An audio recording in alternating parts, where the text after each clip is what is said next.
Halo teman-teman, kembali lagi bersama Kamar Film. Kali ini sesuai janji saya yang akan mulai bahas series. Dan untuk series yang pertama saya akan bahas film dengan judul Dark. Video ini bukanlah rangkuman dari keseluruhan film Dark, namun hanya dari episode 1 sampai 4. Dark sendiri adalah serial Netflix berbahasa Jerman yang disutradarai oleh Baran Boorder dan Jenji Fries. Tayang perdana di Netflix pada 1 Desember 2017, series bergenre drama misteri fiksi ilmiah ini telah sukses menyelesaikan 2 seasonnya yang menuai banyak pujian dari kritikus. Dark memiliki setting tempat di kota fiktif bernama Winden, menceritakan tentang misteri hilangnya seorang anak yang kasusnya memecah hubungan rahasia antara 4 keluarga dan perlahan mengungkap tentang kemampuan perjalanan lintas waktu yang dilakukan selama 3 generasi. Sebelumnya saya mau mewanti-wanti agar kalian menonton video ini secara fokus karena jujur aja ceritanya sangat membingungkan dan juga plot twist yang bertebaran di mana-mana. Jadi siap-siap untuk pusing. Saya mau kembali mengingatkan kalau ini merupakan konten full spoiler. Jadi barangkali untuk kalian yang memang belum menonton filmnya, saya sangat menyarankan agar nonton filmnya yang bisa kalian saksikan di Netflix. Jadi tunggu apa lagi? Ini dia, Dark.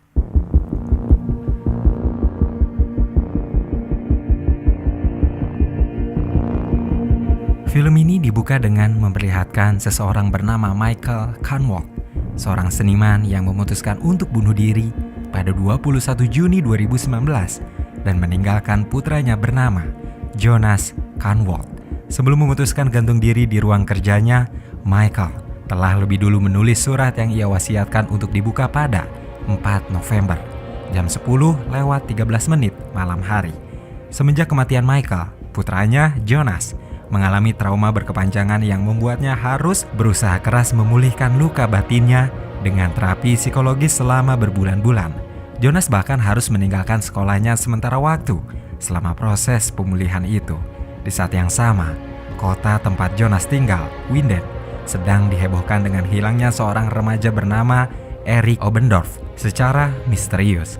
Jonas bersama teman-temannya yang mengetahui bahwa Erik merupakan penjual dan pengedar obat-obatan terlarang berencana untuk mengambil obat-obatan miliknya yang diketahui tersimpan di tengah hutan. Setelah mengatur rencana untuk bertemu di tepi hutan, malam harinya mereka berkumpul.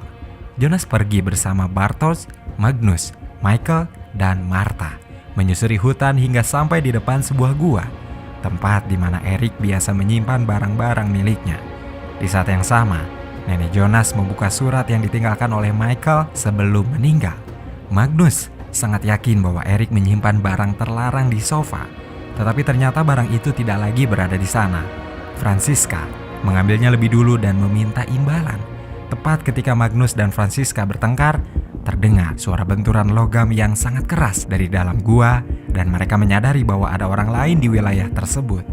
Senter di tangan mereka berkedap-kedip sebelum akhirnya mati. Semuanya lari. Jonas menuntun Michael untuk pergi. Naas, tiba-tiba Jonas tersandung dan jatuh ke tanah. Ia kehilangan Michael malam itu dan melihat sosok ayahnya yang berlumuran darah. Magnus sempat berusaha mencari adiknya, tapi tidak berhasil. Maka anak-anak mulai menghubungi orang tua mereka dan juga polisi. Kini, selain Erik, kota Winden telah kehilangan Michael. Lagi-lagi secara misterius. Usaha pencarian dilakukan di hutan dan di sekitar gua. Di hari kedua, mereka menemukan jasad seorang anak yang matanya mengalami luka bakar. Semua orang mengira bahwa itu adalah Michael. Tetapi begitu Ulrich, ayahnya, melihat langsung jasad tersebut, ia sadar bahwa itu bukanlah Michael. Di samping jasad, terdapat sebuah Walkman tua yang memutar lagu lama. Lagu yang sama pun diputar dalam ruangan di mana Erik berada. Ia diikat pada sebuah kursi oleh seorang misterius yang mengenakan jubah. Beberapa waktu kemudian, 9 jam setelah hilangnya Michael, orang dengan jubah tersebut berkeliaran di hutan sambil membawa koper dan mengambil burung-burung yang tewas di sana. Anak yang ditemukan di hutan sedang diidentifikasi oleh pihak forensik. Tanpa identitas, anak yang diperkirakan berumur 10 atau 12 tahun itu dinyatakan baru meninggal 16 jam yang lalu. Luka bakar di mata seolah-olah meleleh dan kedua gendang telinganya meledak. Itu menjadi kasus yang aneh dan menimbulkan pertanyaan di benak Charlotte sebagai penyidik kepolisian. Sementara itu, Ulrich yang kehilangan anaknya berusaha mencari Michael hingga memasuki gua. ia menemukan pintu misterius yang ia yakini terhubung ke PLTN. Ulrich meminta agar Charlotte membuat surat perintah penggeledahan PLTN untuk memastikan keberadaan Michael di sana. Bertepatan dengan hal tersebut, seorang pria asing berjubah yang berada di Winden memesan kamar hotel milik keluarga Tiedemann. Meski agak takut dan curiga, Regina tetap memberikan kamar untuknya. Lelaki itu membawa suatu benda asing dan buku tentang perjalanan waktu. Bahkan di dinding-dinding kamar banyak menempel gambar-gambar aneh. Di kediaman Conwald, Jonas menemukan peta PLTN di ruang kerja ayahnya dan ditulis Gua Winden. Sementara di depan PLTN, Ulrich berusaha mendapat izin masuk ke dalam untuk mencari tahu isi ruangan yang terhubung ke gua. Sayangnya Alexander tidak memberi izin sama sekali dan hal itu membuat Ulrich sangat marah. Jonas membawa peta milik ayahnya ke kamar dan kembali menemukan tulisan sang ayah yang bertanya-tanya tentang persimpangan. Ia kini tahu bahwa ada sesuatu yang disembunyikan di gua. Malam harinya, Ulrich mulai mencurigai Oberndorf dan melakukan investigasi secara diam-diam di lokasi kediamannya. Sayangnya, tak ada petunjuk apapun yang bisa ditemukan selain fakta bahwa Erik dan ayahnya Jürgen menjual narkotika di sekolah.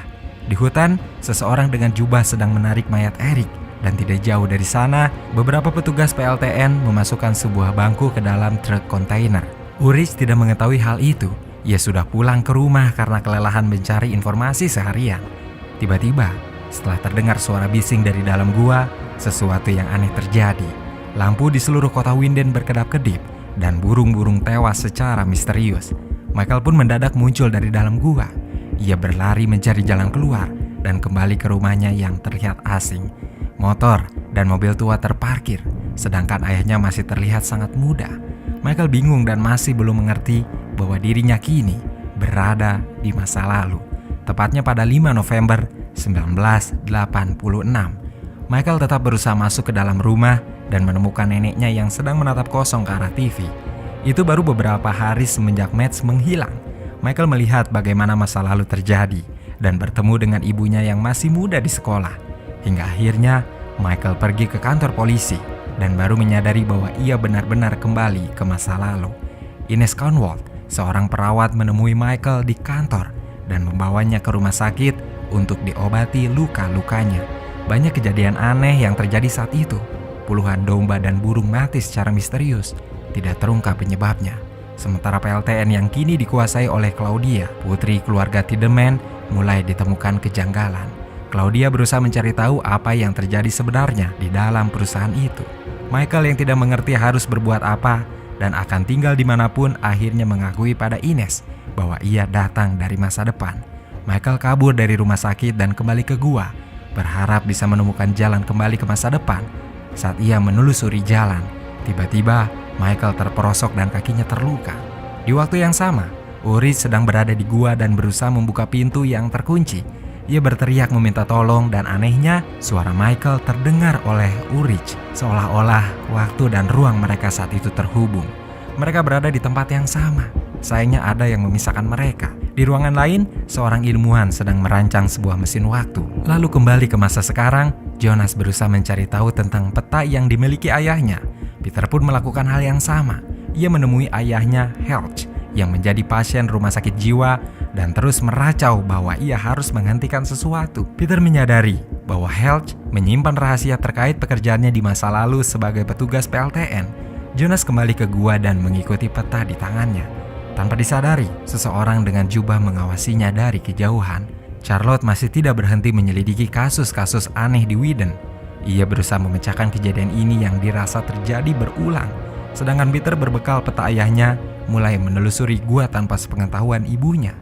Di kantor polisi, Charlotte merasa telah menemukan bukti baru yang bisa memberinya petunjuk.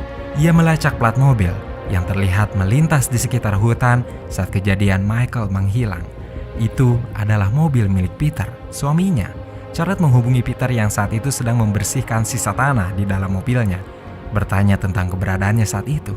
Sedangkan di hutan, Magnus yang sedang mengikuti Franziska melihat gadis itu mengambil sesuatu dari kotak hitam dan pergi dengan terburu-buru. Charlotte menyelidiki keberadaan suaminya malam itu dan belum menemukan petunjuk yang benar. Waktu terus berlalu. Jonas makin dalam memasuki gua tanpa menemukan petunjuk apapun selain jalan buntu. Maka ia keluar dari gua dan menemukan sebuah benang merah terikat di sepedanya. Charlotte sampai di sebuah pondok milik suaminya dan menemukan tanah yang sama dengan yang ditemukan pada jasad anak di hutan. Ia masuk ke sana dan tidak menemukan apapun. Tetapi kemudian ia menyelidiki tempat lain, sebuah basement yang berada tak jauh dari pondok. Magnus yang menemui Franziska dan menemukan banyak uang di amplop miliknya mencurigai perempuan itu. Tetapi akhirnya Franziska justru mengatakan rahasia keluarganya yang membuat ia ingin pergi meninggalkan rumah dan sengaja mencari uang. Hujan turun di Winden. Charlotte tidak bisa menjemput putri bungsunya, Elizabeth, sehingga ia meminta Peter melakukannya. Sayang karena enggan menunggu lama, Elizabeth pergi meninggalkan sekolah. Tak ada yang mengetahui keberadaan Elizabeth semenjak itu. Charlotte hanya berhasil menemukan topi yang terakhir kali dipakai oleh Elizabeth di tepi jalan setapak. Lagi-lagi, kasus kehilangan membuat sibuk kepolisian Winden. Helge datang ke lokasi pencarian dan mengatakan bahwa ia harus memberitahu seseorang dan menghentikannya. Tetapi tidak seperti Michael. Elizabeth berhasil pulang malam itu juga. Ia berkata bahwa di perjalanan ia bertemu dengan seseorang bernama Noah yang ingin mengembalikan jam saku milik ibunya di masa lalu. Malam harinya di saat Jonas tertidur, seseorang masuk ke dalam kamarnya dan menulis sesuatu di peta milik ayah Jonas. Helge yang telah dibawa kembali ke rumah sakit jiwa pun berkata bahwa ia harus menghentikan Noah. Keesokan harinya, Yasin, teman Elizabeth yang sedang berjalan sendirian di hutan bertemu dengan orang asing yang berkata bahwa ia dikirim Noah untuk membawanya. Lalu film pun selesai.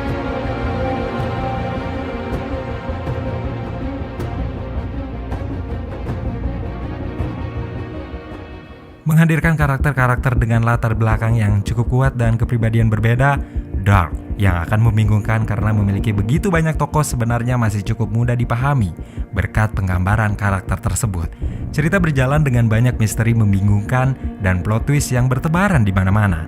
Saya rasa ini series yang benar-benar menarik karena sifatnya slow burn. Penonton akan diajak untuk bertanya-tanya dan menebak-nebak setiap kejadian yang berlangsung, mengurainya menjadi sebuah petunjuk untuk mendapat gambaran besar dari alur cerita Dark.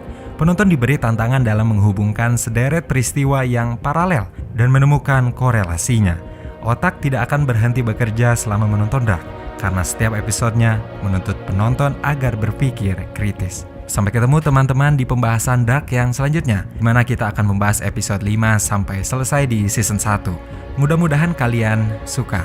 Sekian dan terima kasih. Tetap sehat dan merdeka. Wassalamualaikum warahmatullahi wabarakatuh.